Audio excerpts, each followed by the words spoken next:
শ্রেষ্ঠ বলেছেন, তুমি যাকে আমার চেয়ে বেশি ভালোবাসবে আমি তাকেই তোমার থেকে দূরে নিয়ে যাব এবং তোমাকে একা করে রাখবো।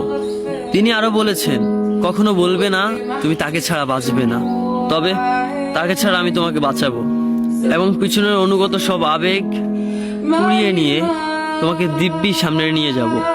তুমি কি দেখো না, ঋতুরাও বদলে থাকে, ছায়া দেয় যে গাছটা শুকিয়ে গেছে। তোমাদের ধৈর্য হারিয়ে যায়, কিন্তু তোমার শ্রেষ্ঠা ধৈর্যশীল এবং পরম দয়ালু। সেই ঝরে যাওয়া পাতার ঢাল থেকে আবারও সবুজ পাতা গজায়। তুমি দেখো না তোমার শ্রেষ্ঠার নিদর্শন, যে মানুষটাকে তুমি নিজের অংশ ভাবতে সেই মানুষটাও একদিন অচেনা হয়ে যায়, তোমার মন ভেঙে যায়। এমনকি তোমার বিশ্বস্ত বন্ধুরাও স্বার্থ পুড়িয়ে যাওয়ার পর বিশ্বাসঘাতকে পরিণত হয়। তুমি কি তা দেখো না? যে মানুষটাকে নিজের জীবনের চেয়েও বেশি ভালোবাসতে সেই মানুষটাও প্রতারণা করে। তবে তুমি কেন চেষ্টার বিমুখ হয়ে মানুষকে ভরসা করো? অদ্ভুত এই পৃথিবীতে যখন তুমি ভাবো এটা হবে না কখনোই, কিন্তু কিছুক্ষণ পর সেটাই হয়। সেটাই হবার নয় কি?